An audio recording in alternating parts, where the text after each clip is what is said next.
Boa noite. Graça e paz.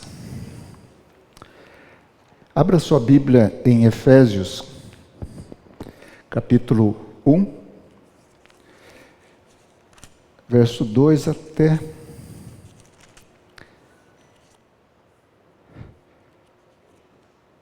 o verso 6. Capítulo 1, verso 2 ao seguinte, e seguintes. Graça a vós outros e paz da parte de Deus nosso Pai e do Senhor Jesus Cristo.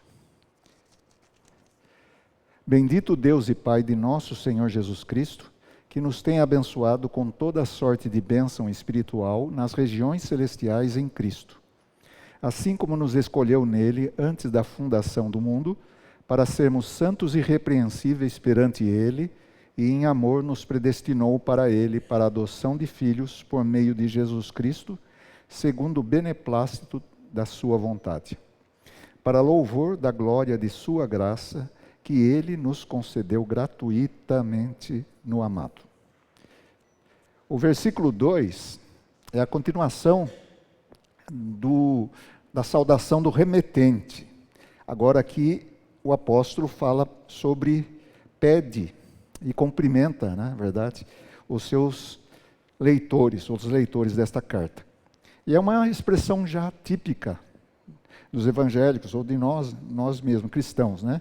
Graça e paz. Então nós temos essas duas expressões aqui. É claro que tem outros modificadores aqui. Graça e paz a vós outros, ou graça a vós outros e paz da parte de Deus nosso Pai e do Senhor Jesus Cristo.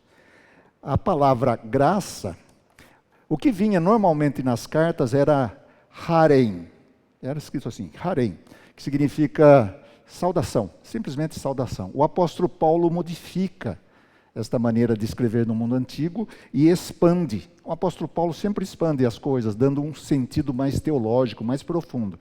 Então ele usa haris, que é uma derivação, é parecida, e usa haris, que quer dizer graça. Da onde vem a palavra charme, carismático, carisma, vem tudo daí. Tá? Haris. Haris significa graça e paz, né? Haris significa favor.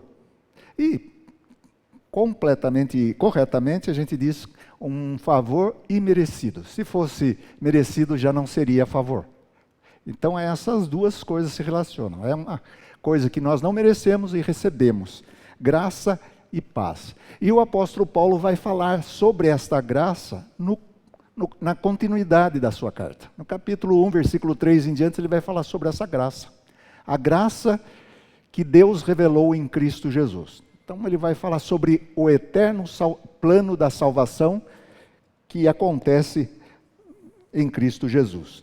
A outra palavra que aparece aqui, que nós também usamos para cumprimentar, é paz. Do hebraico shalom. Às vezes a gente vê uns nomes assim usados em digamos, estabelecimentos, shalom, né? Mercearia shalom, digamos, né? Você já sabe que tem crente ali, né? Quando tem esse nome aí, uma transliteração da palavra hebraica, da onde vem shelomo, Salomão, veja que é uma derivação de paz. Os judeus até hoje se cumprimentam com shalom. Né? Em Israel também. Mas esse shalom aí já não tem mais esse sentido. É simplesmente boa tarde, oi, como vai? É o nosso cumprimento comum. Então, mas o judeu já ortodoxo, ou mesmo o judeu praticante, ele vai usar Shabbat Shalom, que quer dizer um sábado de paz. Então, ele chega no sábado, eles cumprimentam dessa maneira, Shabbat Shalom. Tá? O apóstolo Paulo, ao usar esses dois termos, e ele modifica, ele diz que essas duas expressões, a paz, que tem a ideia de uma prosperidade, e a graça, procedem de Deus, nosso Pai, e do Senhor Jesus Cristo. E aqui ele dá uma clara conotação cristã. Entre os judeus não se chamava Deus de Pai desta maneira, e nem Jesus de Senhor. Então é uma coisa bastante cristã. Então Jesus é o nosso Senhor, é o Senhor, e Deus é o nosso Pai. E aqui já vai modificando um pouco. O judeu, ou o hebreu, ele usava a expressão nosso pai, mas no sentido de pai da nação. Não era pai, um pai assim tão relacional como a gente tem no Novo Testamento, ou como Jesus fala, né? E isso já vai modificando. Daí nós temos o Senhor Jesus Cristo, que é a expressão, Jesus é Senhor, e aqui a gente pode até falar um pouquinho disto, né? O nome Jesus é uma derivação de Josué. Eu já falei isto, né? Só para lembrar os irmãos. E Deus salva, né? Significa isso. Mas Jesus também, aqui ele tem um designativo. Ele é Jesus Cristo, mas ele é Senhor. E aí a gente já começa a perceber que o apóstolo Paulo já está construindo uma teologia. Jesus Cristo é Senhor no sentido de que ele é o dono, ele é o proprietário de todas as coisas agora. Então, declarar que Jesus é Senhor é dizer que Jesus é aquele que Deus colocou para reinar, para glorificar o seu santo nome. Então, isso aqui é básico, né? Dá uma olhadinha no capítulo 6 agora. No final do capítulo 6, eu vou mostrar mais uma vez onde aparece graça e paz. No versículo 24. Isso eu estou dizendo em termos de começo e fim de carta. No capítulo 6, versículo 24, o texto diz assim: a graça seja com todos os que amam sinceramente o nosso Senhor, a nosso Senhor Jesus Cristo. Notou? Ele inverteu. Lá no começo ele diz, graça e paz. Né? Agora aqui ele diz, versículo 23, paz seja com os irmãos e o amor de fé da parte de Deus, nosso Pai, do Senhor Jesus Cristo, e a graça. Eu esqueci de ler o versículo 23. Então tem paz e graça. Ele inverte. Tá? Isso é chamado de inclusão, o inclusio, que começa lá no capítulo 1 e fecha agora aqui no capítulo 6. Tá? Então, graça e paz, ou paz e graça. É a mesma coisa nesse sentido, né? Quer dizer, está dizendo que as bênçãos de Deus. Daí o capítulo continua, versículo 3, nós vamos ver só um pedacinho deles, versículo 3 até o versículo 6. Nós temos nesse trecho, nesse texto, que começa no versículo 13 e vai até o versículo 14, nós temos uma só frase. Talvez seja uma das frases mais longas da Bíblia. Tem 10 versículos, mas bem longos, né? Então começa no versículo 3 e o único ponto final, né, só aparece no versículo 14. É uma coisa só, é uma expressão só. Tanto é que os estudiosos têm dificuldade para dizer onde começa, onde termina, como colocar a pontuação.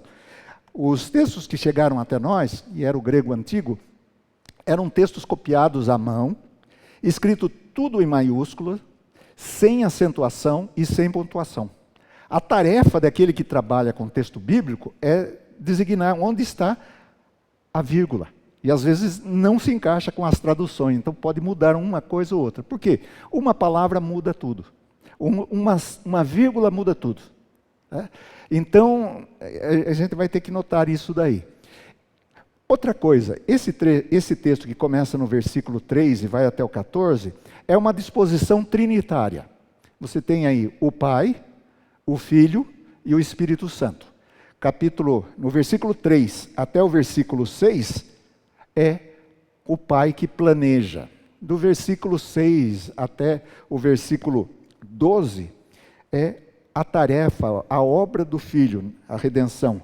E o versículo 13 e 14 é a aplicação do Espírito Santo. Então, esse texto, que é chamado de um hino, ele é trinitário. Ele fala do papel do Pai, do Filho, do Espírito Santo na economia da salvação, no plano de salvação. Cada um deles tem um papel aí muito claro. No entanto, a pessoa que sobressai e vai até o versículo 14 é o Pai. Tá? Do começo até o versículo 14, nós temos esse texto todo teocêntrico, ou seja, Deus é a pessoa que permeia tudo isto. Por outro lado, Jesus Cristo também aparece em praticamente todos os versículos. Mas tudo o que acontece aqui é do Pai. O Pai que faz isto, Deus é que faz isto, tá? Mediante Jesus Cristo, com a aplicação do Espírito Santo. E a outra coisa que me chama a atenção, nos chama a atenção, é que, já que ele é um hino, possivelmente um hino, ou pelo menos é uma eulogia, né? Eulogia era uma palavra usada para elogio, né? Da eulogia, elogio, vem da mesma palavra, né? Eu conheci um sujeito que ele chamava eulógio, é pastor, e era, o que significa eulógio? Uma boa palavra. Eulogia significa uma bendição, uma palavra boa. Tá? Então, esse texto aqui é típico de expressões de oração judaicas. Nós temos várias aí na Bíblia, fora da Bíblia, que começa bendito. Quando se fala o nome de Deus, bendito seja, bendito seja. Sempre é uma doxologia, e isso provoca amém. Tá? Falou o nome de Deus, disse assim, bendito seja, você diz, amém, eu concordo. Essa é uma maneira reverente de falar o nome de Deus. Então nós temos aqui Deus que é bendito, né? A expressão é bem essa. Bendito Deus, né? Esse o aí é por conta do tradutor. Bendito Deus, ou no máximo, bendito o Deus. Mas teria aí um verbo que não está expresso. Bendito seja Deus? Não, bendito é Deus. Nessa tradução aqui, proposta seria, bendito é Deus e Pai de nosso Senhor Jesus Cristo. E aí começa uma expressão muito cristã. Começar um hino dizendo que Deus é Pai de Jesus Cristo, já é uma confissão cristã. Quer dizer que nós já somos cristãos. O apóstolo Paulo, então, está exaltando a Deus. Nós temos aí duas características. Adoração e louvor. É isso que nós fizemos hoje aqui, fazemos constantemente. Adoração e louvor. O que é adoração? O que é louvor? Adoração é exaltar a Deus pelo que Ele é. Adoração é isso. Nós adoramos a Deus, exaltamos a Deus pelo que Ele é. Ele é imutável, Ele é eterno e assim por diante. Quando nós chegamos no louvor, nós adoramos ou glorificamos a Deus pelo que Ele faz. Então louvor tem a ver com o que faz. Tanto é que, antigamente, não sei porque a igreja às vezes quer ser muito teológica, né, e às vezes escapa. Né? Antigamente, quando faziam um trabalho na igreja e as pessoas queriam deixar um elogio, você assim, uma palavra de louvor da pessoa. Não, louvor não pode, é só a Deus, não sei o quê. Daí pararam de usar a palavra louvor. Louvor é uma palavra que nós podemos usar no dia a dia. A mulher virtuosa, essa será louvada. Se é assim, então por que traduz desse jeito? Né? Louvor pode ser prestado a seres humanos, quando você elogia, quando você diz que a pessoa é positiva e está fazendo algumas coisas. Agora, adoração é só a Deus. Tá? Deus é aquele que é digno de adoração. Então ele começa com a adoração. Benditos o Deus e Pai de nosso Senhor Jesus Cristo. Bendito o Deus e Pai de nosso Senhor Jesus Cristo.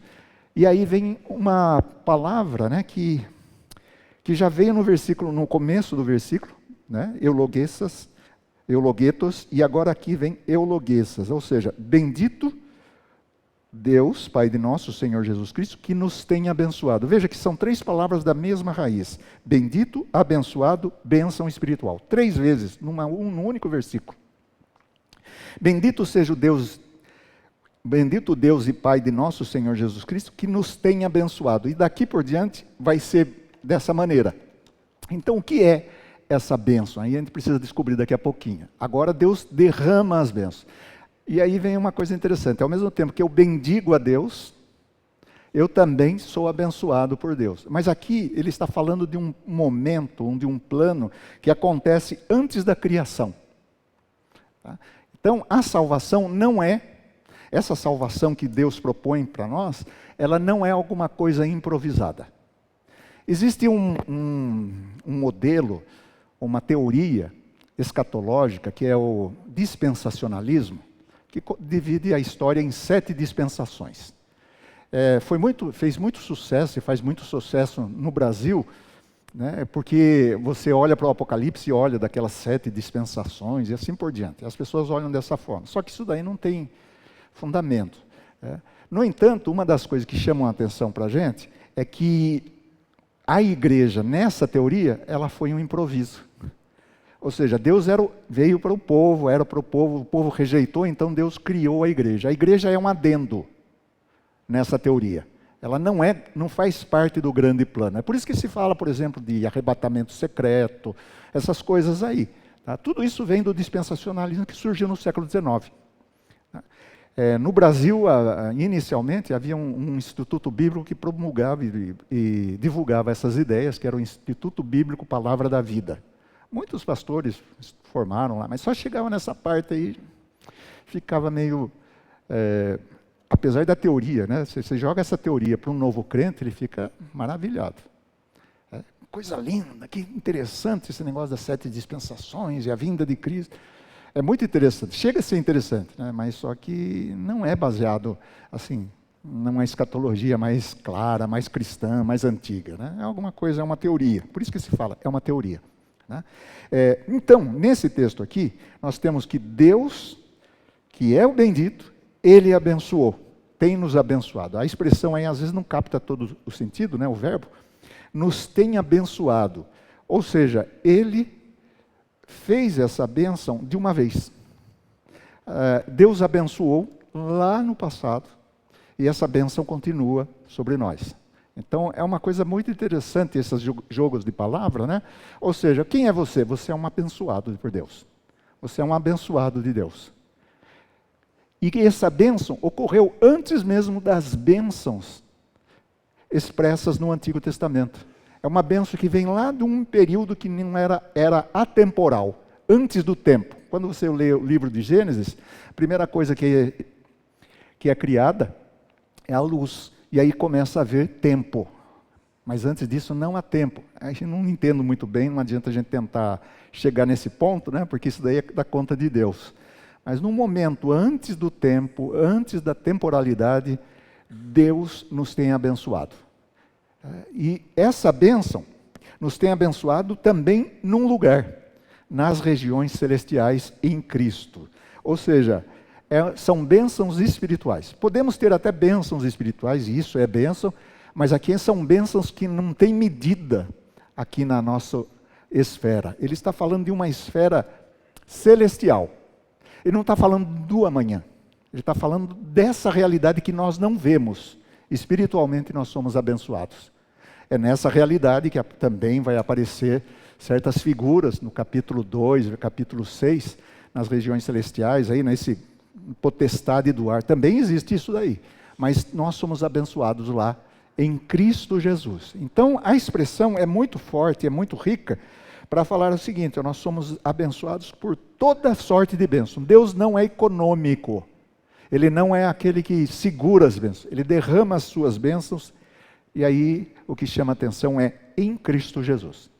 Então é um locativo, né? Ou seja, ele nesse lugar que é Cristo Jesus, Deus derramou todas as bênçãos. E aí a gente tem que olhar para Jesus. Uma outra coisa que é importante nós notarmos, né? Na verdade, se a gente pudesse, a gente ia fazer uma leitura disso daqui, olhando todos os pronomes, os verbos, né? Mas sem ficar muito rústico, né? Requintado demais. Rústico não, requintado. Né? Então ele diz assim, ó, nos tem abençoado. Veja que essa bênção é plural. Nós temos uma dificuldade, e vai ser mostrado mais para adiante. Qual que é a nossa dificuldade?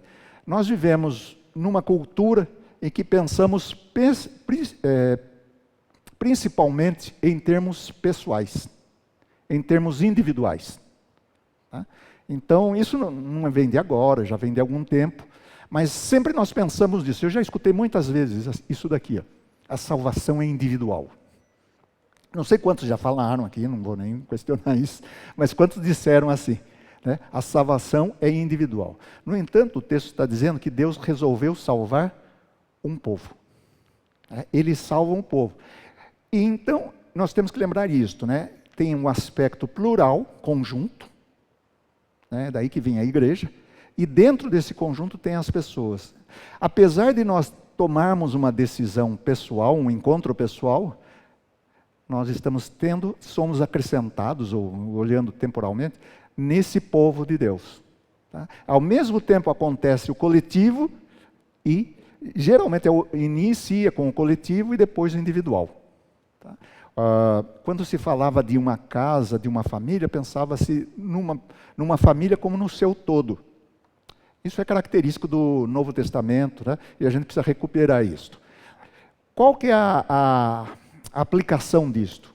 É importante nós cantarmos de maneira individual, de maneira pessoal. Nós cantamos isso, adoramos, pensamos dessa forma, mas também é importante pensarmos em termos comunitários, como fizemos aqui, orar pela igreja, orar pelas pessoas. Então nós fazemos esse equilíbrio entre a comunidade e a pessoa individual. Nós devemos sempre tomar cuidado, justamente por causa dessa cultura individualista, que às vezes nós cantamos muito eu, tu, sempre uma pessoa. Né? Nós, às vezes até, talvez isso seja uma tradição evangélica, quando principalmente nós oramos, nós fechamos os olhos, né, para ficar mais concentrado, e a gente acaba esquecendo que nós fazemos parte de um grupo, né? Então, nós precisamos resgatar isso, lembrar que nós somos comunidade. E o apóstolo Paulo está escrevendo, nos abençoou. Ele podia dizer, me abençoou. E de fato, nós estamos ali, mas só que nós olhamos para o outro. Tá? É uma nova humanidade que está sendo resgatada e que foi abençoado lá atrás, antes da fundação do mundo. O versículo 4 diz assim, assim como nos escolheu nele, antes da fundação do mundo, para sermos santos e irrepreensíveis perante ele. Aqui já começa a ficar complicado, né? Ainda não, mas versículo 5, que eu acho que é o mais complicado. Assim como nos escolheu nele, aqui vem a eleição. Tá? Somos eleitos, somos um povo eleito. Deus nos escolheu em Jesus Cristo. E aí é importante, não escolheu porque você é melhor, porque eu sou melhor, porque eu sou bom e coisas desse tipo. Ele escolheu, nesse ponto, né, ele olha para Jesus Cristo e nós estamos escolhidos nele. Nós somos eleitos em Jesus Cristo. Ele vai dizer mais por que nós somos eleitos, ou para que nós somos eleitos. Né? Assim como nos escolheu nele, antes da fundação do mundo, é o que eu falei, atemporal, para sermos santos. Agora vem uma eleição e um propósito. O propósito é para. Tá? Não é uma eleição assim, simplesmente para dizer, não, eu elejo. A gente espera isso de quem a gente elege, né? Basta ver que nós não elegemos, nós sozinhos não elegemos uma pessoa num cargo público. É um grupo de pessoas que tem que ter tantos votos para ser eleito. Essa parte de muitas pessoas ainda equivale, vale a pena aqui lembrar que é isso daqui. Deus nos escolheu, então, para um propósito. Um propósito. Já viram essa expressão? Vida com propósito. Né? É um resgate, mais ou menos uma resgate, eu não conheço muito bem, mas um resgate dessa função, desse objetivo em que nós somos escolhidos. Somos escolhidos para sermos santos e irrepreensíveis. Capítulo 1, versículo 1 fala disto, né? Aos santos que vivem em Éfeso. Agora ele faz uma aplicação. Como isso acontece? Porque Deus nos elegeu. Nos elegeu, nos escolheu, né? Nos escolheu para sermos santos e irrepreensíveis. Qual a finalidade da salvação? Sermos a imagem de Deus. É um resgate da imagem de Deus que foi perdida no pecado e que agora nós estamos num processo, o apóstolo Paulo vai falar isso no capítulo 2, num processo de santificação. Santos, separados, mas também que são agora santificados continuamente. Então, como é que eu sei que eu sou escolhido? Se eu desejo viver de maneira santa. Como é que eu sei que faço parte deste povo? Se eu tenho essa necessidade em Cristo Jesus de ser repreensível, inculpável. Né? É como se fosse um cordeiro que não tem mancha nenhuma.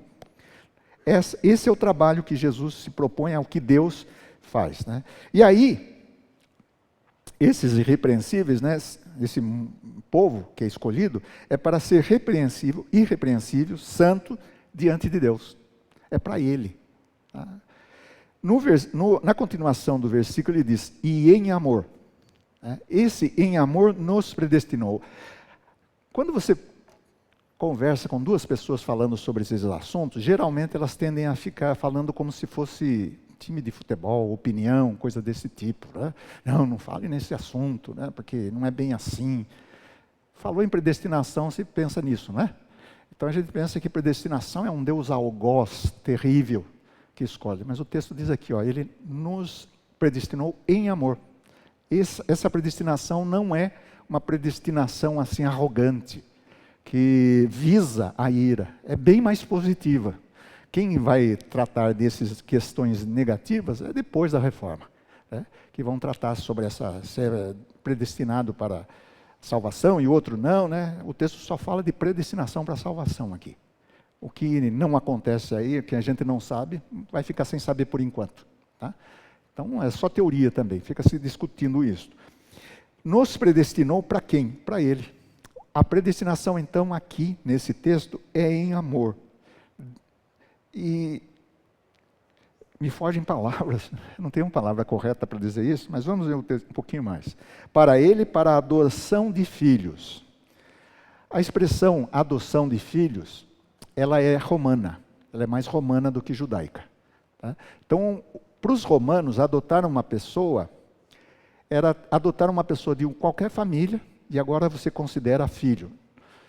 No nosso Brasil, houve muito tempo assim, as pessoas que eram adotadas se consideravam de segunda classe, né? Talvez até os coleguinhas ficavam, ele é adotado.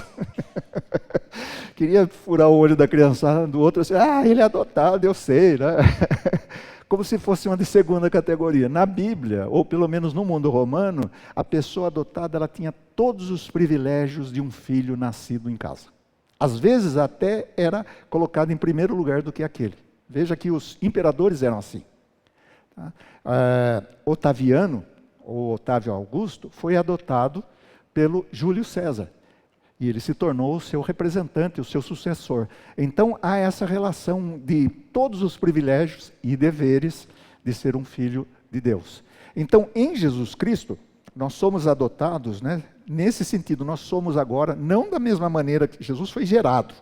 Nós somos adotivos, filhos adotivos, mas com os direitos de Jesus Cristo. Para fazer parte desse povo, desta família. E aí é importante enfatizar isso. Família de Deus, tá? A igreja o povo de Deus, é família de Deus, tá? Veja o capítulo 3, por exemplo, né? Versículo 3, 14, versículo 14 e 15. Por esta causa me ponho de joelhos diante do Pai, de quem toma o nome toda a família, tanto no céu como sobre a terra. Ou seja, Deus constitui uma família. Esse céu e terra, a gente até pode fazer uma leitura. A igreja militante e a igreja triunfante. Aqui já está lá com ele, tá? Mas todos estes fazem parte da família de Deus. Então, no capítulo 1, voltando agora, né, nos predestinou para Ele, para a adoção de filhos, por meio de Jesus Cristo. Ou seja, essa adoção não acontece fora de Jesus Cristo. Toda a salvação é em Jesus Cristo. Tudo o que acontece aqui é em Jesus Cristo. Segundo o beneplácito da sua palavra, da sua vontade, né? Essa palavra é muito bonita, né? Beneplácito. O que é beneplácito? Boa vontade. Uma benevolência, né? Segundo a benevolência, a boa vontade de Deus. Veja que em todo o texto está dizendo assim, ó, Deus não improvisa, Deus tem o melhor para os seus filhos, tá? Ele é cheio de amor. Se você se sente uma pessoa, às vezes a gente vê isso, né? As pessoas, olha, ninguém me ama, né? Outro dia a gente estava vendo isso na reunião de oração. Ninguém liga para mim. Olha, Deus ama. E Ele não ama como nós amamos. Ele ama num amor perfeito. Amor perfeito. Uma vez eu vi uma expressão muito bonita de um pastor que disse assim, olha, uma vez os pastores estavam reunidos e falando assim, olha, só tem uma coisa que fica difícil para mim aceitar de Deus. Que meus filhos não sejam salvos, né? Não recebam o evangelho, não se tornem crentes. Daí cada um disse quase que a mesma coisa, e daí um deles disse assim, olha, eu sei que eu amo os meus filhos e quero para eles o melhor, mas eu duvido que eu ame melhor do que Deus. Então, quando nós entregamos nossos filhos a Deus, nós temos que lembrar que Deus ama muito mais, com muito amor, com amor perfeito, com um amor de qualidade, do que nós. Então, quando você tiver apresentar a criança a Deus, lembre-se disto. Você está apresentando, dando, como a mãe de Samuel fez, dando o seu filho para aquele que cuida melhor de todos. O melhor cuidador do mundo, do universo, Deus. Deus é amoroso e cuida desses que ele chama, segundo o seu beneplácito de sua vontade, da sua boa vontade. E finalmente, e aí vem a primeira parte, o refrão. Para louvor da glória da sua graça. Notou que o texto começa com graça, fala sobre graça e paz, agora ele desenvolve. Então, quando nós recebemos Jesus Cristo, nós nos enchemos de alegria e louvamos e ficamos boquiabertos de ver como a graça de Deus é estupenda. E como essa graça que é maravilhosa e o que Deus fez desde a fundação do mundo e está aplicando à nossa vida. Tá? Então, eu quero parar aqui. Então, nós paramos aqui, deixamos um pouquinho, já está 8h34, mas para os irmãos e irmãs, durante a semana, fazer digerir esse texto. Esse texto aqui daria para a gente ficar umas 4 semanas devagarzinho, né, conversando, fazendo a riqueza, descobrindo a riqueza dele. Mas acho que aqui é suficiente. Tá? O que nós devemos lembrar? Deus é digno de adoração e louvor. Bendito o Deus e Pai de nosso Senhor Jesus Cristo. Sempre em Cristo Jesus. Né? E que essa escolha, veja aqui nós temos Deus, temos Jesus e temos nós. Nós estamos aqui nesse texto. Nos escolheu, nos predestinou. Você não está fora disto. Você está dentro disso aqui. Usando uma linguagem um pouquinho mais simples, quando nós achamos que nós aceitamos Jesus, as pregações são essas, né? E devem ser essas. Quem quer receber a Jesus, né? Entregar sua vida ao Senhor Jesus. Eu gosto de colocar esse entregar a vida, porque é Ele que vai dominar agora, né? Daí nós falamos, eu aceitei Jesus, mas primeiro eu fui aceito por Deus. Jesus me aceitou. Então isso daqui, quando nós recebemos, nós dizemos isso, mas depois a gente vai caminhando e fala, não, foi Deus que me aceitou. Foi Deus.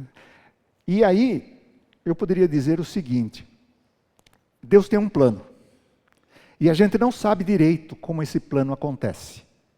E a pergunta é, por quê? Porque nós estamos dentro do plano. Se nós estivéssemos sobre o plano, a gente veria o começo, o desenrolar e o acabamento. Mas como nós estamos dentro do plano, está acontecendo ainda, não terminou, está em andamento. Então, espero que essas palavras aqui sejam consoladoras.